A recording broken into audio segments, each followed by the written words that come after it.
The global system that has shaped the modern world is falling apart. And according to Peter Zeihan, that's not a future threat, it's already happening. The end of the world is just the beginning. Mapping the collapse of globalization is not a sci-fi dystopia or a doomsday prediction. It's a sobering, data-driven, geopolitical forecast about the unraveling of the post-World War II global order and what comes after. In this book, Zeihan explains how geography, demography, and geopolitics are combining to destroy the interconnected global economy we've come to take for granted. But as the title suggests, this is not just about endings, it's about new beginnings, as different regions will experience the collapse in very different ways. Drawing on decades of geopolitical analysis, Zeihan argues that we are heading toward a fragmented world where regions will become more self-reliant and where some nations will rise, while others will struggle to survive. Let's dive deep into this gripping vision of the future, chapter by chapter, idea by idea. Chapter 1: The Beginning of the End. Zeihan starts with a central premise: the globalized world order we've known since World War II wasn't natural, it was engineered.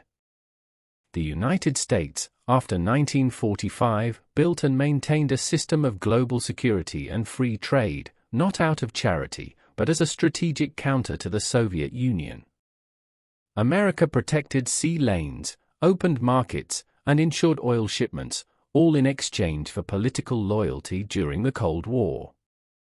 But the Cold War is long over, and America no longer needs the system it created. Zeihan's key claim is that the US is retreating from its role as global enforcer. Without this American-sponsored security umbrella, the system will collapse, and with it, globalization. Chapter 2: The Geography of Success.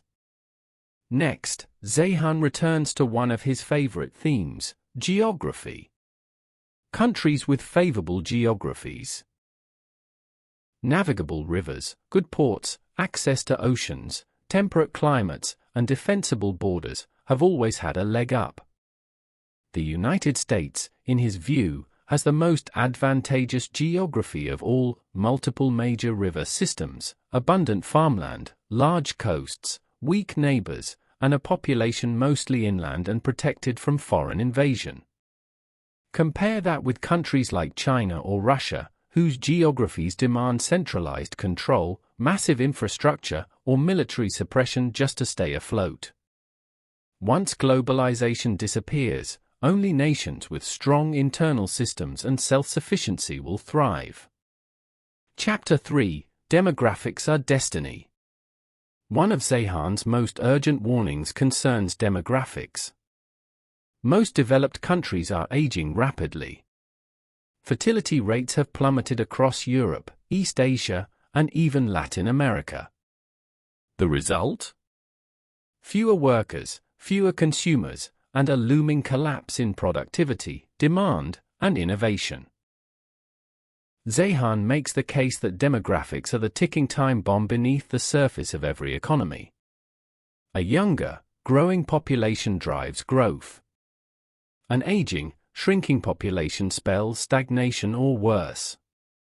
The demographic collapse is not theoretical, it's already happening. Japan, South Korea, China, and much of Europe face population decline so steep that no amount of immigration or policy adjustment can reverse them. By contrast, the US still maintains a relatively healthier demographic profile, thanks to immigration and higher birth rates than most developed nations. Chapter 4: The Collapse of Trade. Without American naval dominance and security guarantees, global shipping becomes riskier, slower, and more expensive. Zeihan predicts a dramatic fall in international trade. Countries that rely on importing energy, raw materials, or food will suffer deeply. Manufacturing supply chains, carefully optimized across dozens of countries, will unravel. We will see the collapse of just-in-time systems, the end of low-cost manufacturing hubs like China, and a return to more localized, regional production. Zeihan points out that globalization made things cheap, but also fragile.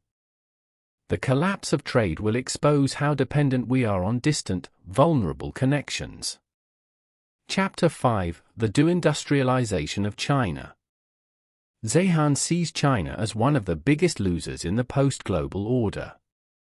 China's economic miracle, he says, was built on three things: globalization, energy imports, and demographic momentum. All three are crumbling. China imports 85% of its energy via sea lanes that it cannot defend. Its population is aging faster than any major country in history. And its manufacturing base is dependent on exporting to global markets, especially the US, which are closing their doors. Zeihan predicts internal instability, economic contraction, and eventual political crisis in China, potentially even collapse. Chapter 6: Energy after globalization. The global energy market is another casualty. Most countries depend on imported oil and gas. But if trade becomes unreliable, nations must either secure domestic sources or suffer. Zeihan predicts energy shortages, nationalizations, wars over resources, and a shift back to coal and local fuels. Ironically, he sees the US as energy secure thanks to shale oil and gas.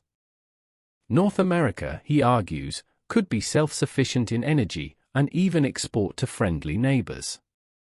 The rest of the world won't be so lucky. Chapter 7: The Agricultural Shake-up. Agriculture has been one of the biggest beneficiaries of globalization. Modern fertilizers, mechanized farming, and global distribution networks mean that a handful of breadbaskets feed the world. But most countries are not self-sufficient in food production, and they rely on imported fuel, fertilizer, equipment, and even labor. As these links break down, Zeihan foresees famines in parts of Africa, the Middle East, and Asia. Populations will suffer. Some countries will face literal starvation.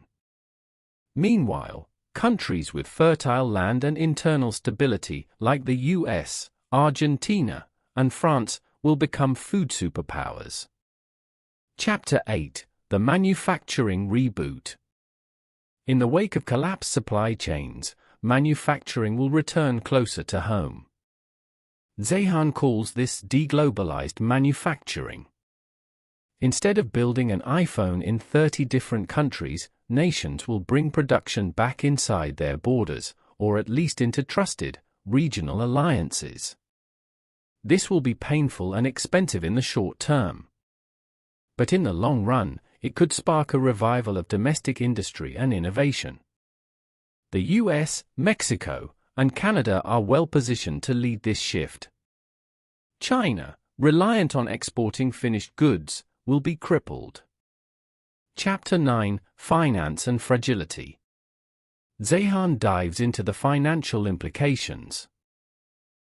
Global capital markets grew under the umbrella of American security and trust.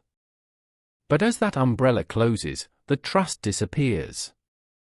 Countries with weak financial systems, especially those that rely on foreign investment, will face collapse. Crisis in trade and demographics means fewer investment opportunities, smaller markets, and lower returns. This will challenge pension systems, debt markets, and social programs. The age of easy capital is over. Chapter 10: The New Map. Zeihan lays out his vision of the world to come. It's a fractured, regional world. He divides countries into likely winners, survivors, and losers. Winners: the US stands out due to its geography, demographics, energy, and food security. Mexico and Canada benefit from proximity and integration with the US. Survivors: countries like France, Turkey, and Argentina may adapt thanks to specific advantages. Losers: China, Germany, South Korea, and much of the Middle East and Asia will struggle with aging populations, energy insecurity, and economic collapse. He warns that regional conflicts are likely as nations scramble to secure resources, control trade routes, and preserve stability. The post-global order will not be peaceful, but it could be more locally sustainable. Chapter 11: The Role of America. Zeihan concludes with a surprising optimism about America. While much of the world faces decline or chaos, the US has the tools to reinvent itself. It may retreat from the world stage, but not out of weakness, out of confidence. America's withdrawal is not the end of its power. In fact, it could mean a rebirth of domestic manufacturing, energy dominance, and secure borders. If the US embraces this shift wisely, it will remain the most powerful and stable nation on Earth. This concludes the summary of the book, but what does this book mean for US? The end of the world is just the beginning is not a call to panic, it's a call to prepare. Peter Zeihan's thesis is blunt: globalization is collapsing. But what comes next is not necessarily doom. It's disruption. It's realignment.